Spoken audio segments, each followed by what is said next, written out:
All right, men, welcome to today's episode of Strong Men, Strong Marriages. How to stop taking 2 steps forward and 3 steps back. So this is a common complaint I hear from guys. They'll like, man, I made some progress and then I just, messed up again. Whether that was, you're trying to stop pornography and then you went back to it, or like you were doing pretty good not losing your temper and then you lost your temper, that kind of thing. So it creates problems, right? It lowers your self-confidence because you didn't follow through on something you said. Your wife's trust drops. And if you've been listening for a while, to create a good marriage, you need trust, communication, and intimacy. So if trust starts dropping, communication starts dropping, intimacy starts dropping, that's kind of the sequence that it tends to follow. So today we're going to learn how to stop that process, right? It's how you will be able to not take 2 steps forward and 3 steps back, but actually continue to grow and make progress. So my name is Mike Frazier, MD. I'm a psychiatrist and marriage coach, and I help high-achieving Christian men have more intimate marriages. So some wins from some of the guys in my program, Strong Men, Strong Marriages. Guys are having date nights and having more physical intimacy. Okay, super cool, right? One of the guys just wrote, he's 2 months into this program and feels stronger than ever. And that's what happens. You build your strength, you feel great, and that's a win by itself. Look, we can't control what your wife does one way or the other, but if you are a strong guy, spiritually, mentally, emotionally, physically, and sexually, first of all, you feel great. That happens to be very attractive to your wife, right? And then when we stack on the skills of communication, intimacy, you're just going to have an outstanding marriage, right? That's what happens. Okay. Guys are having increased emotional intimacy and connection, right?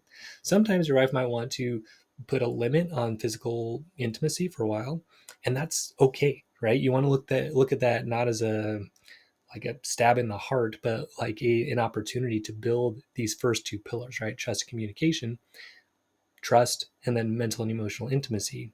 Physical intimacy tends to follow those. Okay. Guys are able to handle their wife's silence with strength, right? So sometimes, your wife might not respond quite how you want, and you kind of fall apart emotionally. You get mad or you get down, right? But guys will be able to handle that okay, right? Know they're going to be okay. The weird thing is, one of the guys in the program this week just said, I finally felt to the point where they're in a like kind of separation type situation. It felt to where he could, know he's going to be sad, but okay if his wife leaves, right? And you want to be at that point. And it gave him the strength to actually have a very frank conversation with his wife, to where he realized they were more on the same page than they ever thought, right? And that's what happens. We're not as dependent on our wives' attention, appreciation, affection, right? We stand on our own 2 feet. We feel better. We have the tough conversations. We create real mental and emotional intimacy, and which leads to physical intimacy as well. Okay, guys are dancing together in the kitchen, like having those fun moments together, reconnecting with friends and hobbies. Okay, a lot of times we can lose ourselves in the marriage, which doesn't feel good and it's not attractive. So guys are refinding themselves, which feels great and again is more attractive. Guys are going from frequent complaints from their wife to having consistent days of just really great, fun days together. I work with a hypnotherapist. His name's AJ Yeager.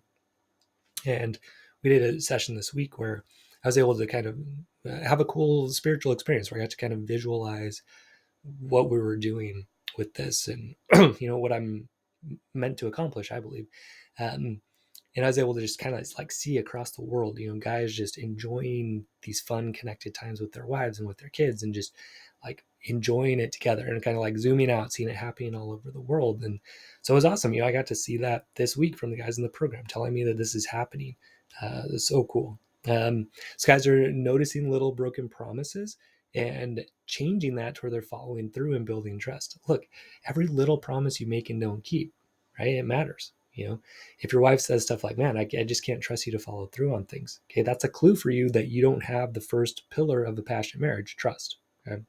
So guys are noticing, oh shoot, like, wow, my wife really doesn't trust me to follow through on things. I need to do better at that, which is great, right? Because they're rebuilding that pillar. Okay, guys, again, we're talking about having the strength to have those difficult conversations and resulting in more intimacy. My wife and I, we had a really great date night again this week. Played pickleball, which we enjoyed doing together. And just had a great time, connected at all levels, super fun. So, okay, so here's what you're trying now, right? So we're talking about 3 steps forward, 2 steps, or sorry, 2 steps forward, 3 steps back, and actually like going backwards instead of forwards. So you're trying to commit to these big changes, which is good, right? So you're like, okay, like I hurt my wife with pornography. I'm never going to watch pornography again. Or, man, I really haven't listened to my wife. I'm always going to listen now. Or, like this guy I saw this week. Oh man, I said I was going to do something for my wife and then I didn't follow through. So now I'm going to make sure I do it every time, right? Or I'll never lose my temper again. Okay. So, or I won't use the mosquito cycle anymore, right? I'm going to do things for the right reasons and not to try to get something back from my wife. Okay. And so they make these promises. They feel good. They feel motivated. They feel inspired. And they go a few days or maybe even like a week. But then, something happens and they go back to those same old patterns, right? And so when that happens, again, you lose confidence in yourself. You're like, man, I thought I could do this. I thought that was the new me. I thought I was different. And then here I am back to my same old self. And you feel sad, right? You feel disappointed. You feel angry, right? And again, you actually lose confidence in yourself. That's what happens when you don't follow through with what you say, or you don't follow through with your commitment. Your self-confidence drops. Okay, the way you build self-confidence is by making and keeping your word, being a man of your word. That's how you do it. The other kind of element to that self-confidence is, putting yourself through some difficult situations and proving to yourself you can get through it. Okay, that's another way. But again, one of the biggest ones and the way you build trust is keeping your promises. So when you don't, right, you're like, oh yeah, I'm never going to do that again, or I'm always going to listen, right? And then you don't, your wife's like, oh great, yeah, here we go again, another promise that you don't keep, right? So she loses trust in you. So you can feel like you're back to ground zero. Your wife's like, man, I thought this was going to be different this time, but here you go, you're making the same mistakes again. And you're like, oh man, she's right. Like, I tried and it didn't work. And man, this is just annoying. Right. And so sometimes you stop trying altogether. Like, well, fine, I tried and it's not working. So I might as well just give up. Right. And so, you go back to pornography, or you just like start getting mad at everything. You're like, man, I might as well not even try. So, or I try and then it doesn't work. So forget it. Like, I'm just going to give into, we'll call it the natural man, and give into those like temptations from Satan and just like give up and just like not be a great husband or father. Okay. Or maybe start figuring, man, like I'd just be better off divorced or with somebody else. Like, I try to do these things, it doesn't work. So, but a lot of times like you get defensive, right? So you're like, well, fine, yeah, I messed up, but you're doing the same things too. Like you keep criticizing me, and you don't appreciate me even though you said you would, right? Or you told me when we got married you'd have sex with me a lot, and now you don't.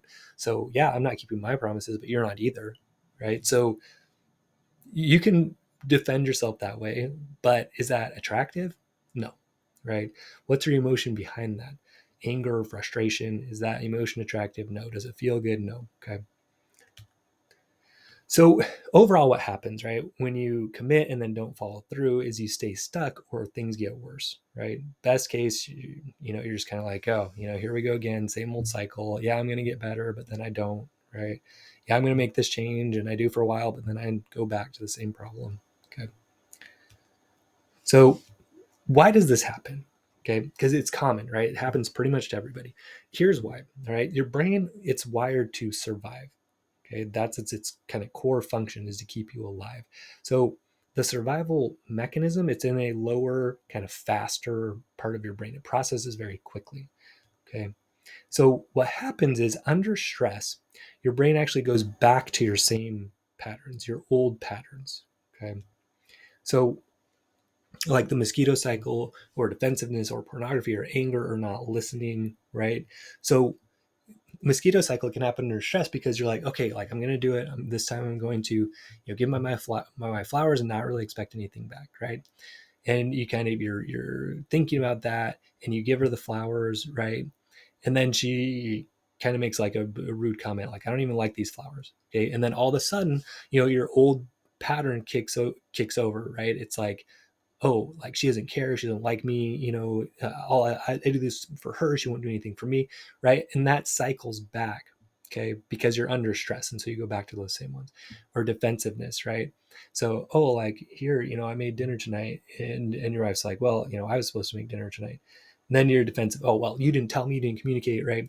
Again, you got under stress, and so your brain went back to that old pattern. Or pornography, right? Your wife said no to sex, you're feeling stressed, you're feeling depressed, right? And so you turn to pornography to deal with that.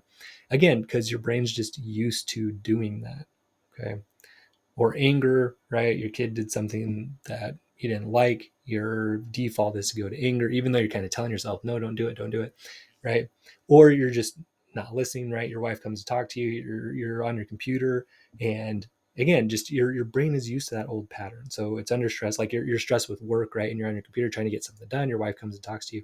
So your stress response keeps you trapped in those old patterns. Okay. It's just normal.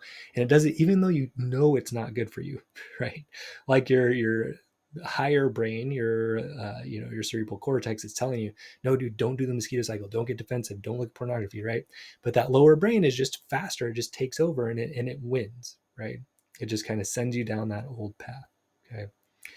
And again, why does it do it? It doesn't mean you have no willpower or something's wrong with you. It just means your brain's working correctly, right? Which is you went under stress and now your brain says, okay, like we've got to process, we have to survive. Okay. So survival is going to beat growth, right? That's another way to think about it. Because like changing this is going to help you grow, but your lower brain doesn't, it's kind of unsafe. Like any kind of change feels a little bit unsafe to your lower brain. Okay. So it's trying to keep you alive, right? So again, this is what happens. You fall back to your old patterns under stress because your brain's trying to keep you alive. Okay. It's normal. It's to be expected. It's just how your brain works. Okay. So what I'm not trying to tell you is, okay, well, just give yourself the excuse then, right? Just, go back to the same old patterns. Don't beat yourself up. It happens to everybody, right?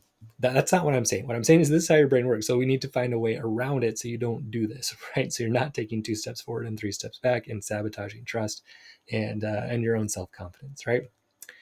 So what needs to happen is your brain needs to be rewired, okay? In your brain, it really does have electrical circuits. You have neurons or brain cells. There's a saying, so I studied neuroscience in undergrad. There's a saying, neurons that fire together wire together. Okay, so like when certain things happen, your brain is used to running a certain electrical pattern in your brain. Okay, that's just how it is. So what we're trying to do is break that cycle and create a new one. Okay, we need to rewire what happens.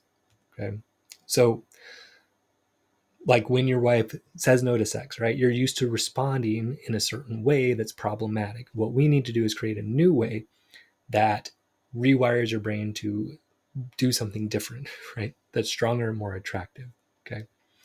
So, I had done some training in shooting, and one of the things they taught us is you're only about 50% as good under stress as you are during practice. Okay. And so this is the same thing that happens in your interactions with your wife. Okay. So you're only about 50% as good under stress as you are under practice. Okay. So like you go to the shooting range, you're shooting at a target. Okay. And let's say you're hitting the bullseye every time.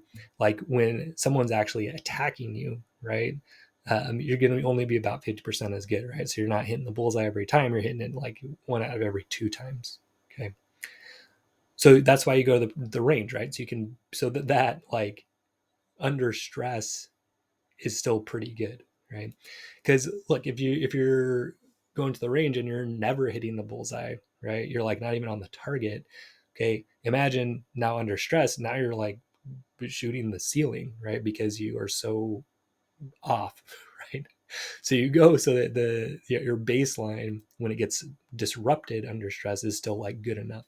Okay, so but here's what you got to think of, right? How often are you practicing your responses to your wife, right? How often are you practicing responding in a positive way when your wife, for example, says no to sex, or when she seems to be attacking you, or when she, you know, doesn't appreciate something that you did? Okay. How often are you practicing that response? If you're like most guys, you're never practicing it. Okay. And so yeah, so like if your wife seems critical, or she says no to sex, or she turns away from your kiss, or you're tempted to view pornography, or you're distracted when she's talking to you, or just overall when your wife talks to you, or when your wife or your kids upset you, whatever upsets you, right? Okay, you're probably never practicing these responses. Okay, you're kind of like, if it happens wrong, you're like, oh shoot, I did it again, right? But then you never practice responding in a positive way. Okay, so when you don't practice, your brain does not rewire. Okay. And so those old patterns are there. And so the old patterns take over under stress. Okay. At best, if you're like most guys, you've practiced the new response maybe once and not even in detail. You're just kind of like, oh yeah, next time I'll listen, right? Something super vague like that. And so that's like one, let's say that's like one step of that brain pathway that needs to be rewired, right? But your old pattern has like 50 steps in it. Okay. So it's more powerful, it's faster, it's going to take over. Okay. So again, you've got to be way more specific with the pattern that you're going to take, and then you need to practice it. Okay. So another way to think about this is like the Grand Canyon versus a new stream. So like these old ways of thinking, feeling, and acting, they're ingrained in there. Okay. They're dug deep. They're like the Grand Canyon. If we compare your thought stream, thought stream is a good way to think about it, like water. Okay. Like thoughts are flowing a certain direction. Okay, the old way of your thinking, feeling, and acting, that pattern, it's run hundreds, thousands, maybe millions of times. It's dug a very deep ditch into your brain, right? It's like the Grand Canyon in your brain. Okay, versus you're like, okay, yeah, next time I really don't want to use the mosquito cycle, right? But you think about it once, okay, and so it's like a new stream. You sent the thoughts down a new path, but it didn't make any ditch, right? You ran it once. So it's like your thoughts are going to default down to the old way still. Okay. So what do you have to do? You have to send your thoughts down that new stream many times to make that the new default. Okay. That's what you have to do. Just like learning anything. Okay, guys, this is why my program as it is now gets people better results than it ever has, is because we implement these tools and systems, right? Is we really think about this. We practice the way we're going to respond, right? And it just transforms guys so quickly, and it's amazing to see. Okay, it's because we implement these things, right?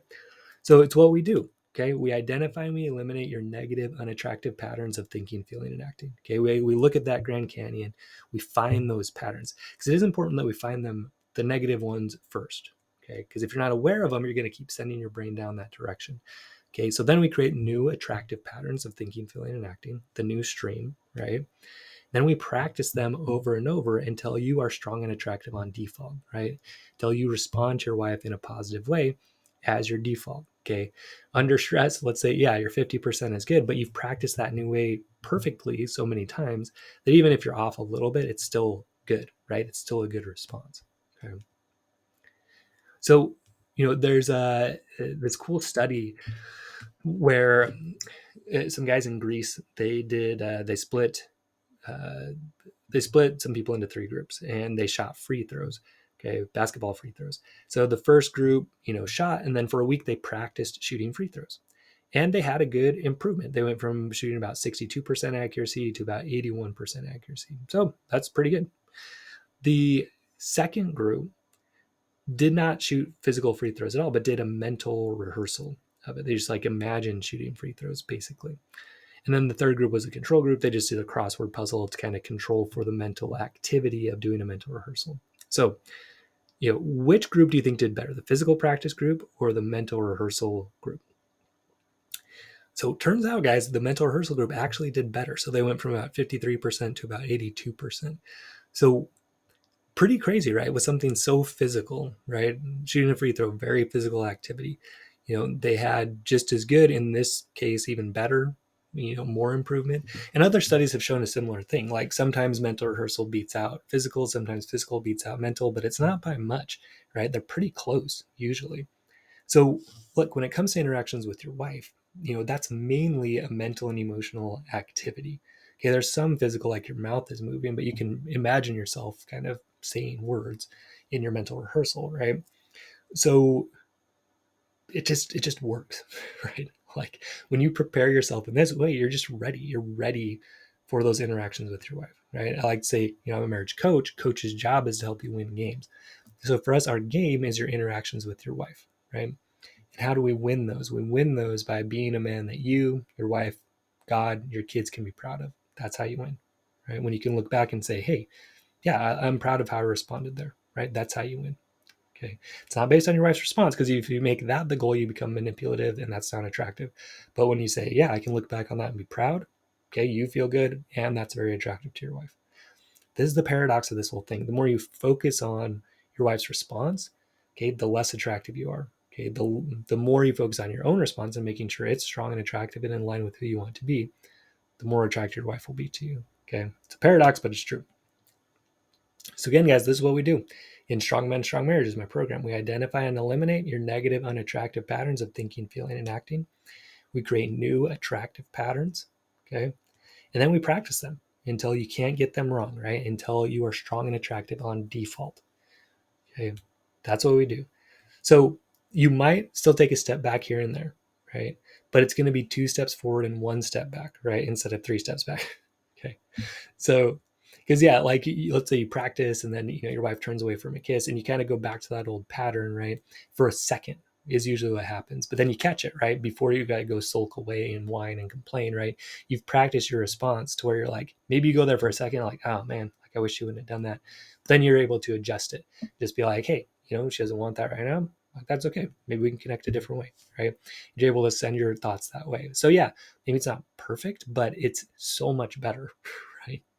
And again, it's not even, it's kind of like a minor step back, but it's not like something that your wife's like, oh, there's the old Mike again, here he goes, and you lose trust in yourself, right? You take like a tiny step back, but because you practice so many times, it's actually still moving the right direction. Okay. But that's what you got to do. That's the price it takes, right? You got to identify the negative, replace it with the positive, practice it till you can't get it wrong. So if you want professional help to do that, which I recommend, because typically it's hard for you to see your own patterns of thinking, feeling, and acting. We learn tools that help you do that really well. Then you expose that to me and my coaches, right? So you can see, so they can point out to you too. Okay, like here's another pattern you might not be seeing, right?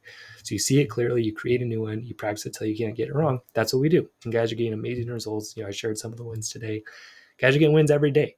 Okay, I want that to be, again, my goal this year: reach 1,000 men, have 1,000 guys to have this kind of marriage that they want their kids to have. It's full of mental, emotional, and physical intimacy, right? You can get there, guys. And I'd love to help you. So head over to strongmenstrongmarriages.com. You'll fill out an application to join the program. I'll review it and send you back my recommended best next steps. All right, so head over to strongmenstrongmarriages.com. I will see you there. All right, stay strong, men, and I will see you next episode.